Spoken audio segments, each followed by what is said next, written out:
अस्सलाम वालेकुम जी। वालेकुम सलाम। कैसी हैं मैडम, आप खैरियत से हैं? हाँ, अल्लाह का शुक्र, अब बहुत बेहतर हूँ।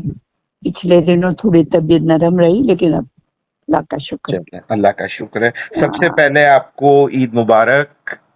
हाँ, आपको भी ईद मुबारक और सब सुनने वालों को, कुल मुसलमानों को, सबको ईद मुबारक।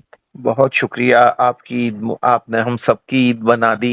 आज ही आपकी तरफ से ईद मुबारक हम सबको मिली। अपने टॉपिक पर लास्ट टाइम जब आपसे गुफ्तगू हुई थी आपकी और साहब की शादी के हवाले से, और शादी हाँ, के बाद आपकी मुलाकात सुसर साहब से हुई और मोहम्मद जी। अली साहब की मुलाकात सास साहिबा से हुई। सारे चीजें हल हो गई और आप लोग हाँ, लाहौर शिफ्ट हो गए। यहाँ हाँ, से मतलब लाहौर के लिए रवाना हो गए, जहाँ आप लोगों ने एक ग्रैंड रिसेप्शन दिया, वलीमा, हाँ, हाँ, और ये सिलसिला शुरू हो गया। तो वो मॉडल टाउन वाले घर में आप लोग शिफ्ट हुए थे, उसके बारे में हमें कुछ हाँ, बताइए। मैंने जो बताया था बड़ा खौफनाक था, जी। मगर वो अल्लाह की हर बात में एक मसलहत होती है और अच्छाई होती है। हालांकि मेरा इनसे कोई वास्ता नहीं था, मुझे तो घर देख के वहशत होने लगी।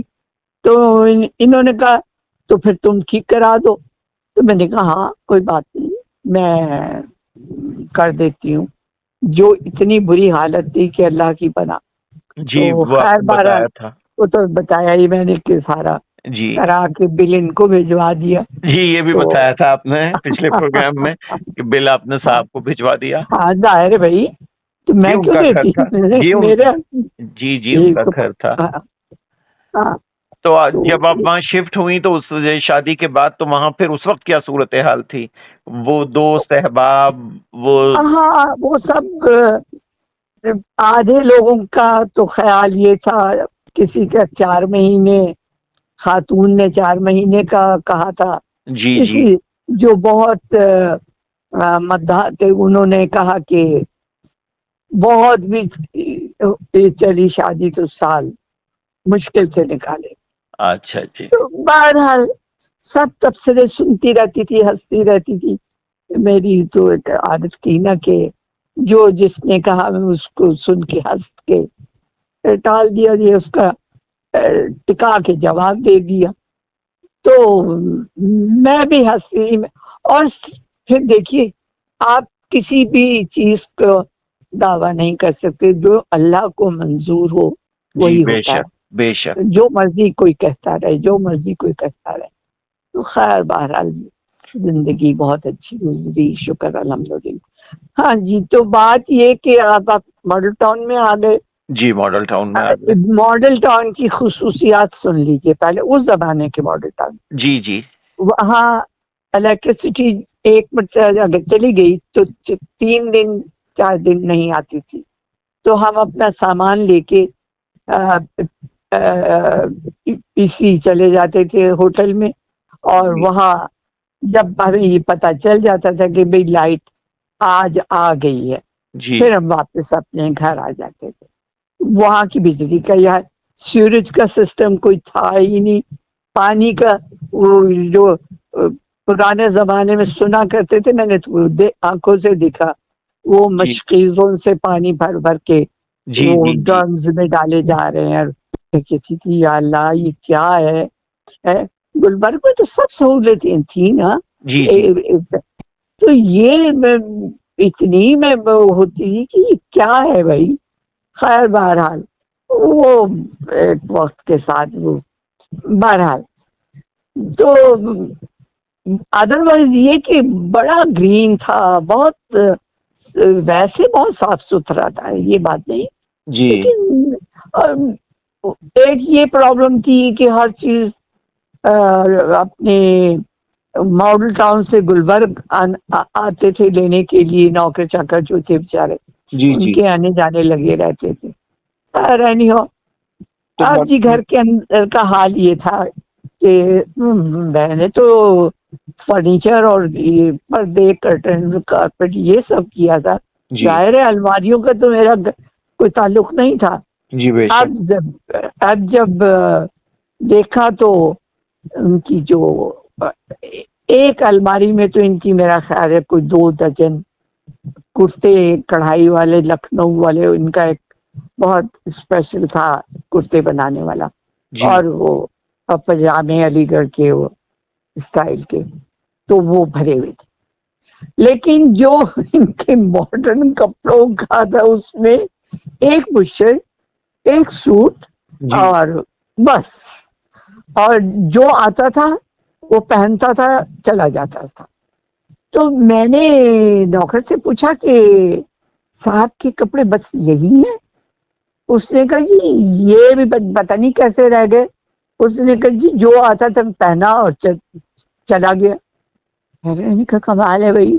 और तो वापस आते नहीं थे वो कपड़े? तो जाहिर है, आए भी तो क्या इन्होंने पहनने, तो वो पहली चीज तो वो औंगे वोंगे और करके जो इनकी हाइट, जो इनकी जिस्मापन, वो जी उनको वैसे ही नहीं सूट करते थे, मगर ले जाते थे। ये मुझे उसका सारा सुना और किस्सा। तो फिर ये और चीजें उसके कैसे बाद कंट्रोल की आपने? क्या चीज? ये चीजें कैसे कंट्रोल की कि ये साहब के अच्छा, कपड़े? और पहली चीज तो साहबी को कहा कि बराए मेहरबानी आपकी कपड़े तो आपके अपने ही, यहाँ पहली चीज तो घर के अंदर कोई नहीं आएगा। पहला तो मैंने ये माशाल्लाह हुक्म का पहला हुक्म जारी ये था। कर दिया। हाँ, मैंने कहा यहाँ घर के अंदर कोई नहीं आएगा। बेडरूम की तो दूर की बात है, ड्राइंग रूम में भी परमिशन लेके जो है वो आएंगे, ऐसे जी नहीं। और रहा सवाल कपड़े का और इसका और उसका, वो तो वो कोई सोचे भी ना कि कोई हाथ भी लगाएगा किसी चीज पे। खैर, जिन उन उन बहुत लोग जो, उन लोगों पर तो ये खबर बिजली बन के गिरी होगी कि ये क्या हाँ हुआ। हाँ, जाहिर है भाई। तो बिजली गिरे या कुछ गिरे हुए, तो ये तो मैंने करना ही था। खैर उसके बाद जी मैंने फिर मेरी इनसे ये वो आके भाई, हमने कहा कि मैं अपने ससुर के लिए कि वो अकेले क्यों वहां रहे, तो जी उन्हें हम अपने साथ ही रखेंगे। तो जी इन्होंने, बल्कि हम उनके साथ रहेंगे। जी तो इन्होंने कहा कि देखो भाई बात ये है, वो बहुत गुस्से वाले और बहुत वो हैं, जी मुझे कल को ना कहना कि ये बात हुई है।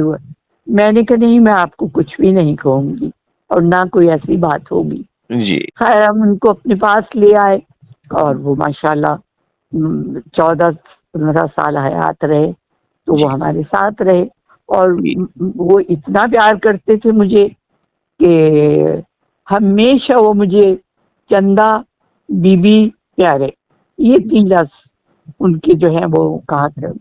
और मेरा ये था कि मैं शूटिंग से आती थी तो पहले खैर वो जेवर वेवर तो जाहिर है वैसे ही उतार देती थी, पहनती भी कम थी, तो बड़ी सी चादर लेती थी, जी सीधी पहले मैं उनके कमरे में जाती थी, उन्हें सलाम करके उनके पास बैठ के और फिर इधर की उधर की बातें करके फिर उनका आके खाना भिजवा दिया ऊपर। तो इस तरह से उनका सिलसिला सब सेट था। बाकी जो लोग थे उनको समझ आ गई थी। जो फिर जो मेरा जो अपना जाती सेक्सी था वो तो इतना सख्त था कि वो तो कहता था इस तरह से कोई आए भी ना, आए भी तो वो उस तरह से आए। मैंने कहा ठीक, बिल्कुल सही। तो काफी पाबंदियां लगानी पड़ी कि भाई ये क्या है। अच्छा, पता चला कि जी जो इनके पैसे आते थे वो जी गाड़ी की डिक्की में पड़े रहते, और उसमें इनका जो ड्राइवर था वो बहुत अच्छा था। जी एक्चुअली वो हफीजुल्लाह हसन ने दिया था इनको, बहुत अच्छा था। तो डिक्की में मैंने कहा अच्छा भाई, कितने पैसे आते थे जो डिक्की में पड़े रहते थे। और उसने कहा यार मैं ड्राइवर को दे देता था, ये ब्रीफ केस है, ये डिक्की में रख देना, बस है। मैंने कहा चले, अब ये आदतें छोड़ दो, अब ये नहीं चलेगी बात। उन्होंने कहा ठीक। हाँ जी, उसके बाद फिल्म का सिलसिला हुआ कि क्या करना है क्या नहीं करना। मुझे कहा देखो भाई, मुझे तो आज पता नहीं ये मैंने पहले सुनाया है या नहीं। नहीं, इन्होंने कहा बात तो हम कर चुके हैं, लेकिन ये अब मौका है इस बात को दोहराने हाँ, का कंटिन्यूटी आप में। हाँ, तो इन्होंने कहा देखो भाई मुझे कोई इतराज नहीं, तुम किसी भी हीरो के साथ काम करो, जिस मर्जी फिल्म में करो, लेकिन एक बात डिसाइडेड है कि मैं आपके साथ कहीं आउटडोर शूटिंग पे नहीं जाऊंगा। अच्छा जी। हाँ, उसने कहा ये नहीं हो सकता कि तुम वहाँ जो भी हीरो हो, जी तो जी वो काम कर रही हो और मैं बैठा देख रहा हूँ, तो लोग कहेंगे कि ये तो पहरेदारी कर रहे हैं। जी। तो मैंने कहा फिर तो आप कहाँ और मैं कहाँ, कि क्या शादी हुई भाई कि आप कराची तो मैं मरी, या जी ऑपोजिट कर बिल्कुल। लें। तो मैंने कहा नहीं ये बात तो नहीं चल सकती। उसने कहा भाई वो बात मुझे भी मंजूर नहीं कि मैं आपके साथ आउटडोर जाऊं। मैंने कहा जी, अच्छा। मैंने कहा तो फिर ये तो यूं हो एक सकता मुश्किल है। मरहला हो गया। हाँ, बड़ा मुश्किल मरहला, बड़ा सोच रहे। मैंने कहा फिर यूं हो सकता है कि मैं किसी और के साथ काम ही ना करूं, जी तो सिर्फ मैं आपके साथ काम करूं। उसने कहा भाई ये तुम्हारी मर्जी है, देख लो जैसे तुम्हारा दिल चाहे, लेकिन जो एक मेरी जो शर्त है वो अपनी जगह पे पक्की हो है। जी मैंने कहा अच्छा। खैर इस तरह जिंदगी के। उसने कहा हाँ, एक बात और है, मुझे तुम जो मर्जी पहनो, जी तुम ट्राउजर पहनो, तुम टॉप पहनो, तुम जो मर्जी पहनो, लेकिन मुझे जो ये स्लीवलेस है ये मुझे बिल्कुल नहीं अच्छा, जब मुझे भी बड़ा आपने अजीब लगता है। शादी के बाद की फिल्मों में स्लीवलेस हमें नजर नहीं आता।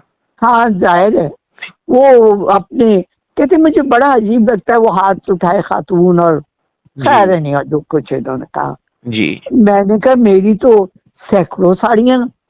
कहते भाई वो तुम्हारी देख लो ये। मैंने कहा अच्छा भाई ये भी अब मेरी उसने कहा तो ब्लाउज सिल जाएंगे।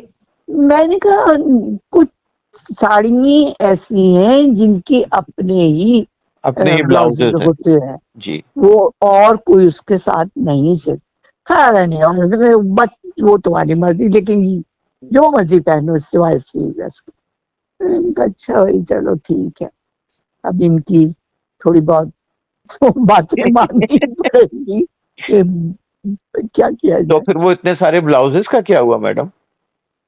वो होना क्या था, कुछ मैंने इंडिया से मंगवाए, कुछ अ, उनके साथ कोशिश की मैच करके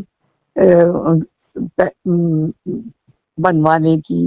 जी कुछ बिल्कुल, फिर वो कुछ मैंने अपनी दोस्तों को दे दी, सीमा को बहुत सी साड़ी दे दी, औरों को दे दी, जी लेकिन क्या करूं फिर वो तो था ना ऐसा। जी हालांकि मेरी जेठानी जो थी वो स्लीवलेस पहनती थी, जी, लेकिन लेकिन साहब को क्योंकि पसंद नहीं था लिहाजा आपने वो छोड़ दिया। मैंने मैंने उनसे कहा, मैंने कहा आपकी भाभी भी तो कहते देखो भाई भाभी जाने भैया जाने, जी मेरा उससे कोई ताल्लुक नहीं कि वो क्या पहनती हैं क्या नहीं। तो इसी तरह खैर वो कहते हैं ना कि खैर जी उसके बाद सिलसिला यूं शुरू हुआ कि घर पे लोगों ने आना जाना शुरू कर दिया, जाहिर है जी, जिस दिन शूटिंग नहीं है या साहब के कोई दोस्तों की फैमिलीज। हाँ हाँ, नॉट दोस्त में इनके जानने वाले, या यूं कह लीजिए कोई मिनिस्टर है तो कोई वो अपनी फैमिली को मेरी फैमिली मिलना चाहती है, वो जी तड़प तड़प के। तो मैंने कहा खैर, अब वो आते थे मुझे, जैसे अपने जानने वालों से जितनी मैं गपशप कर सकती हूँ या कर सकती थी, जी लेकिन अजनबी लोगों से मैं बातचीत नहीं करती थी जी बिल्कुल, सलाम दुआ के अलावा ज्यादा गुफ्तगू नहीं। तो खैर अब वो आए, उनकी खातिर मदारात वो तो सब कर दी, जी। लेकिन वो जाते हुए मैं, क्योंकि मैं बाहर नहीं आती थी छोड़ने, तो अच्छा मैं जी। अपने जो ड्राइंग रूम के पैसेज था वहां से खुदा वहाँ हाफिज वहाँ करते तक थे। जी। तो वो ये बाहर से जाए गाड़ी तक छोड़ने जाते, तो उन्होंने जाते हुए कहना आपकी बेगम जो है ये भी बहुत मगरूर है। ये बेचारे अब के शक्ल देखते थे क्या हुआ, कहते वो तो बात ही नहीं करती। तो किसी भाई जाहिर है उन्हें अपने हुस्न पे बहुत नाज है और जाहिर है। तो खैर जब उन्हें खुदाफिज करके ये आके इन्होंने कहा यार क्या हो गया, मेहमानों के साथ बातचीत भी ठीक से नहीं कर। मैं क्या हो गया आपको, क्या मतलब ठीक से बात नहीं कर। भाई उनकी खातिर मदारा 2 घंटे उनके साथ बैठी रही हूँ, अब मैं इससे ज्यादा मेरे और क्या करती। जी बिल्कुल। मेरा इनका झगड़ा थोड़ा सा हो गया। जी तो हमारे प्रोड्यूसर थे, भाइयों की तरह थे, मियां एहसानुल हक जी प्रोड्यूसर भी थे। तो उनकी मिसेस जो थी वो बहुत सलीके तरीके वाली थी। जी तो वो शाम को आते थे, आगा साहब ये सब। तो मैंने भाभी से कहा, मैंने कहा भाभी ये बहुत, मैंने कहा मेरे लिए अजाब होता है ये जो मेहमान आते हैं और ये कि जी तो ठीक से बात नहीं करती, गुरूर है, यूं है। तो उसने कहा बात नहीं, उसने कहा जेब ये क्या मुश्किल काम, आए तो बात शुरू किया करो कि बात मौसम कितना अजीब सा हो रहा है, या अच्छा या बुरा जो भी। अच्छा मैंने कहा, और कहने अब उसके बाद है फैशन पे बातचीत शुरू कर दो कि आजकल ये फैशन कैसा अजीब है, या ये अच्छा है ये बुरा है। मैंने कहा अच्छा चलिए ठीक है, आप कह रही हैं। हाँ जी सुलह उलह करा दी। उन्होंने कहा क्या भैया इतनी छोटी सी बात है। ठीक है भाभी मुझे बड़ा अजीब फील होता है जब कोई ये कहे कि ये ठीक से नहीं है। हाँ मैंने कहा नहीं मिली तो मैं ठीक से हूँ, लेकिन बहरहाल कोशिश करूंगी मुझे ये। बातें हाँ जी। ज्यादा करूं। हाँ फिर कुछ अर्से के बाद फिर एक फैमिली बहुत जो भी टॉप मिनिस्टर क्या ये हो जी आए जी। अब हस्बैंड मेहमान नवाज तो मैं बेसिकली वैसे ही थी जी या कोई भी हो। तो हाँ जी मैंने वो अपने जैसे कहते हैं, अच्छा अब मैंने वो अब सब होता यूं था कि मेरी शक्ल देखी जा रही। अब यानी वो उनकी निगाहें जी मेरे चेहरे से नहीं हटती थी। तो मैंने अब अपनी तरफ से बहुत उनका सबक याद किया, जेल में आया। मैंने जी कहा आजकल कितना अजीब सा मौसम हुआ है, ये गर्मी सी हो रही है, ये जो भी कहा। जी तो उन्होंने कहा जी उनमें से किसी खातून ने या बात ने जिसने, उसने कहा जी। तो है उसके बाद मैंने कहा कि उफ अजीब फैशन निकल आए हैं जो इंसान को समझ में नहीं आता। उसके बाद फिर उनमें से किसी ने कहा जी मेरी कहानी तो मुक गई। अब आगे तो मेरे पास कुछ था नहीं जी तो मैं कोई डायलॉग बोलूं। अच्छा भाई मैंने कहा लो जो भाभी जो सबक बात पढ़ा के आपने की गई उन्होंने थी, सिर्फ जी जी कर दिया उस पे। जी जी करके खत्म। यानी उन्होंने आगे से उसको कुछ धक्का जी ही नहीं दिया गुफ्तगू को कि थोड़ी तो आगे चल। हाँ जी हंसने मामूल फिर वही हुआ। तो रात को जी वो क्या कहते हैं, फिर जब उनको खुदा, तो इन मैंने कहा कि यार क्या हो गया है, लोग ये वैसे तो तुम बहुत बोलती हो है, अगर कोई आ जाए तो। मैंने कहा मेरी बात सुने, मैं बहुत बोल ली। मैंने कहा ये क्या, मैं अब और इससे ज्यादा नहीं मैं बोल सकती, बहुत हो गया। तो इनका मेरा झगड़ा भी हो गया, सच्ची बात ये है। जी और हुआ वो अब मियाँ बीवी थे भाई, थोड़ी बहुत तो शुरू में तो बातें। जब आप दोनों में ये खटपट हुआ करती थी तो फिर पहल कौन करता था मनाने की? ये मतलब पता है वजह ये थी जी कि ये करते थे, सबसे बुरी बात ये खाना छोड़ देते थे। ओहो यानी यानी वो नाराज होते थे, मूड खराब होता था तो भूख हड़ताल पे चले जाते थे। भूख हड़ताल पे चले जाते थे। फिर वो मुझे बहुत कोफ्त होती थी कि भाई ये इस तरह इनका सुबह से रात तक भूखे रहना ये तो गलत बात है। फिर मैं कहती थी अच्छा बेचारे खत्म करे। नहीं, मैंने नहीं ठीक से बात की होगी, पता नहीं, बारह। तो मुझे बनाना पड़ता था कि जी भाई इनको खाना तो खिलाना तो जरूरी है। तो मतलब कहने का ये कि इस बाद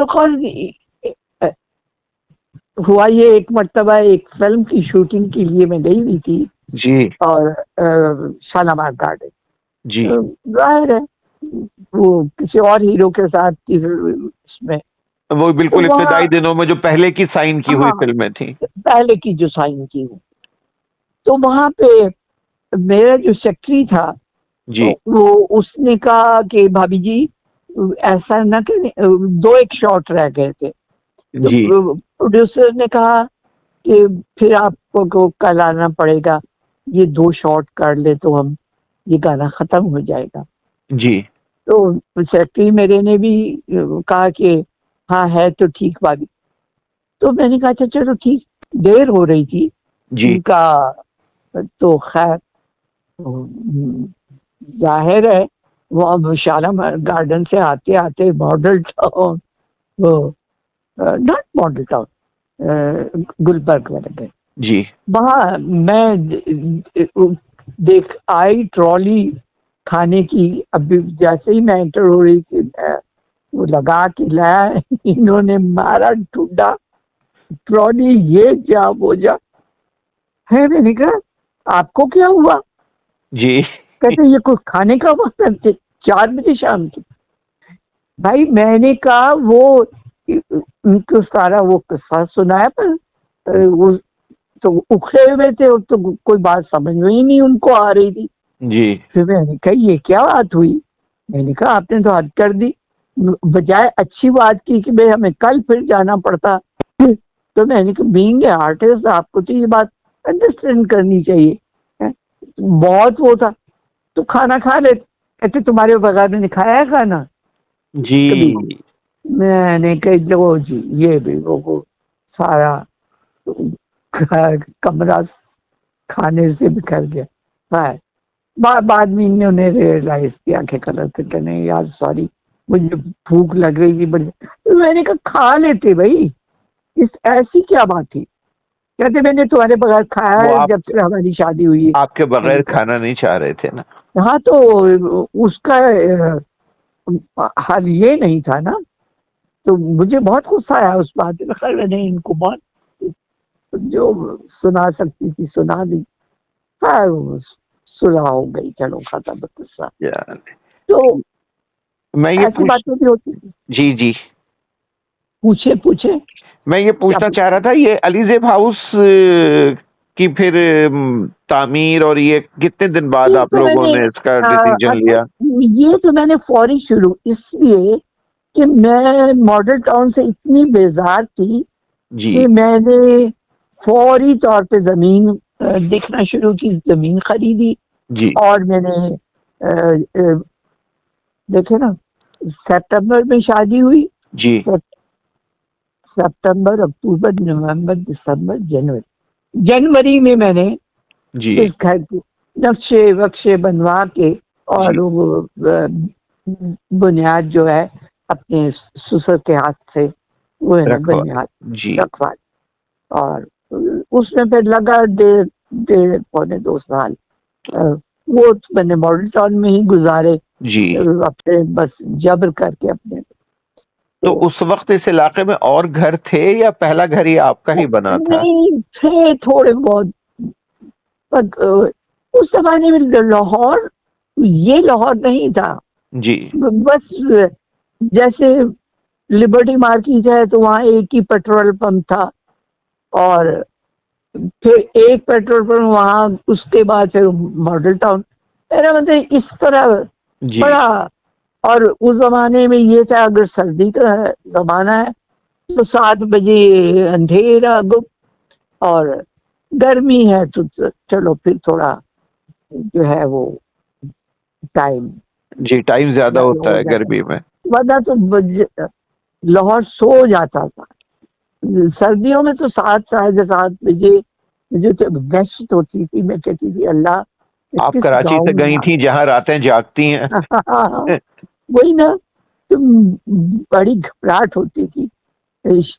और शादी से पहले तो और भी गुलबर्ग में मेरा घर था, जी तो वहां पे बराबर नजदीक ही हफीजुल्लाह हसन का घर था, तो शाम को चल के वहां चले गए। उसके यहाँ बहुत दावतें और खाना, और उसका भी स्टाइल बड़ा शाहाना था कि वो कटलरी चांदी की, और डायरे खनसामी, और खाना हो रहा है, गाना हो रहा है, गाने के प्रोग्राम, फरीदा खानम और अपने मैडम सब वहाँ इकट्ठे हो जाते थे, सैगल्स और ये सब। तो उसके यहाँ बहुत महफिलें जमती थी। तो मैं तो खैर जाना नहीं चाहती थी, अपने घर ही रहना चाहती थी, मगर ये लोग कहाँ रहने देते थे। वो जी एक के बाद एक के बाद एक के बाद नहीं, आए आए आए खैर। तो इस तरह से वो जगह थी। फिर उसके बाद मेरा तो ये होता था कि अगर एक दिन की यानी छुट्टी से मुराद से, अगर शाम को कह दिया प्रोड्यूसर ने जी कि कल शूटिंग नहीं है, जी तो मैं शाम को ही फ्लाइट पकड़ती थी और कराची आ जाती थी। जी तो एक रात, अगला सारा दिन गुजार के अगली रात को जी लाहौर फिर वापस। वहां से फ्लाइट पकड़ती थी जी और लाहौर आ। तो मुझे थोड़ा सुकून आ जाता था कि कराची एक दिन फिर के घूम के, जी तो फिर अब वापस फैशनेबल गांव में आ जाते थे। तो, वो जमाने में यही था। हमारे जो घर बन रहा था उसके नजदीक खेती बाड़ी थी, गार्डन टाउन सारा।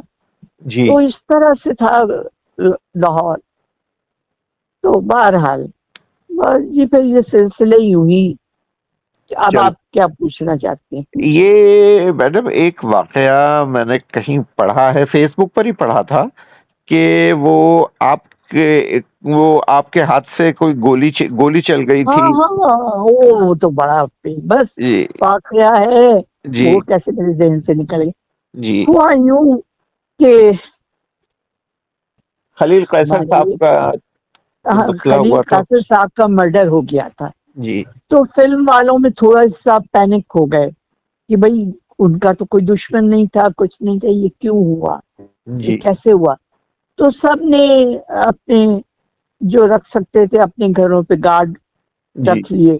जी तो वो हुआ ये कि आ, वो जो गन होती थी, वो लोडेड गन, जी वो बेडरूम में होती थी। रात को जैसे ही हम घर आते थे वो उसको दे देते। गार्ड को। यूं हर वक्त इसलिए नहीं देते थे कि भाई इसी डर से कि कहीं चल ना जाए, कहीं ये ना हो जाए, वो ना हो जी जाए। तो उस पे हुआ ये कि वो उसको गन देने के लिए मेरी उंगली जो थी वो जी उसमें थी, फंसी जी हुई नहीं, मतलब पकड़ी हुई। जी तो उसने गन पकड़ते हुए वो ऐसे पता नहीं क्या हुआ, हाथ हिला और वो फायर हो गया। जी अच्छा, वो जमीन से सारी उड़ के वो सब मेरी, अच्छा मैं देखा कि मेरी ऐसे टांगें कांप रही हैं जी बिल्कुल। पहले तो मुझे अच्छा मुझे ये पता ही नहीं चला कि मेरे गोली लग गई है। जी तो मैं मैं ऐसे कांपते हुए मैंने फायर प्लेस को पकड़ लिया। जी तो एकदम घर में नौकर सारे चीख कहते हैं, चीख शोर मच चिल्लाना, गया। शोर मच गया। जी अब मेरा इनका जो नौकर था उसको गलत फहमी ये हुई कि साहब ने गोली चला दी।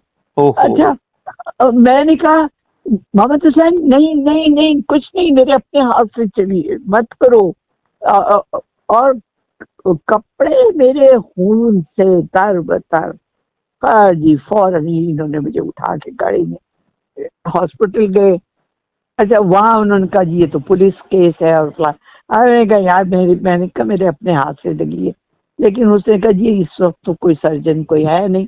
जी खैर नहीं, उन्होंने पट्टी वट्टी जो है वो कर दी, और ये हमारे अपने जाती मतलब जो हर उस डॉक्टर जो थे आते थे जी वो आए, उन्होंने देखा, उन्होंने कहा कि ये तो ऑपरेशन होगा हॉस्पिटल में और एक्सरे होंगे, ये होगा। तो जी पूरे शहर में एक तूफान मच गया उस वक्त के अखबारों में, जी। और ये कि मोहम्मद अली ने गोली मार। ओहो। अब आप सोचें, और पूरी फिल्म इंडस्ट्री में जो ऐसी बातों के लिए तैयार थे, जी। तो वो तो उन्होंने तो खुशी के शादी गाने शादी आने बज गए बजा उनको लिए। 4 महीने का हाँ चैलेंज देने वालों में तो। हाँ, और जो बेचारे वैसे थे जैसे आगा साहब, ये लोग सारे अपसेट, ये क्यों हुआ कैसे। अच्छा, अब वो खैर जी हॉस्पिटल वहाँ पूरा लाहौर जमा हो गया। जी अब जी गोली मार दी, वो गोली चल जाना और बात है, जी। और लेकिन गोली गोली मार देना मार और देना बात है। और बात है। तो जी अखबार थे कि भरे हुए थे। खैर वो सुबह जब वो कैंसिल करना पड़ा, क्योंकि इतना, इवन ऑपरेशन थिएटर में सारे डॉक्टर, अब डॉक्टर भी तो देखना चाहते थे ना, डॉक्टर नर्सें और सब, वो सब भर गए। नहीं तो नहीं, ऐसे नहीं हो सकता। खैर जी उन्होंने फिर अलग ले जाके अली से कहा कि अली साहब बात यह है, आपको सुबह 5-6 बजे आना पड़ेगा, तब तक ये लोग यहाँ कोई नहीं होता, और जी मैं आऊंगा और मेरा असिस्टेंट, और हम सुबह ऑपरेशन कर दें। जी अच्छा, अब हुआ ये कि जो रात को जो एक्सरे उस वक्त किए थे, जी तो उसके हिसाब से उन्होंने सुबह जब देखा, तो वो जो छर्रे और गोली जो थी वो मूव कर गए ब्लड उसमें, जो मतलब कोई पैर के पास था, वो घुटने के पास था, तो कोई इस तरह डिफरेंस। जी जी जी इसने कहा ये तो बड़ा गलत काम हो गया। उन्हें कहा नहीं, इस तरह नहीं निकाले जा सकते। उन्होंने फिर पूरा वो काट के और जो भी ऑपरेट करके, और जी बल्कि जो मेरी टांग में आज भी एक जगह है घुटने के पास, जो उन्होंने कहा कि नहीं हम घुटने को नहीं छेड़ेंगे, इसको रह दे। मैंने कहा तो जी ये तो, नहीं नहीं इंशाल्लाह कुछ नहीं, इसको रह दे। तो वो अब तक तो इतने सालों के बाद भी हाँ, आपके है घुटने के पास अपनी मौजूद है। जगह। हाँ, मेरे साथ है। तो कोई परेशानी तो तो नहीं कभी नहीं की उसने। नहीं, कुछ नहीं, बल्कि अच्छा, आप खैर जी वो अ, फिर उन्होंने ये किया कि ये टांग को हिलाए ना, जी उन्होंने प्लास्टर कर दिया घुटने तक। जी और वो खैर वो एक अजीब वो था। और ये अपने सर्दियों का जमाना था, जी और हमारी फिल्म आग में वो गाना जो है, मौसम हंसी है लेकिन, जी। तो वो जो बर्फ का है। बर्फ पे जो गाना है। हाँ, अब वो बर्फ जो है वो तो पिघलती आ रही थी, जी इतनाएं आ रही थी कि अब वहां नहीं रही बर्फ, वहां नहीं, बहुत ऊंचाई पे थी, जी लेकिन नीचे तो खत्म होती जा रही थी। जी तो जी इन्होंने कहा कोई बात नहीं, अगले साल कर ले।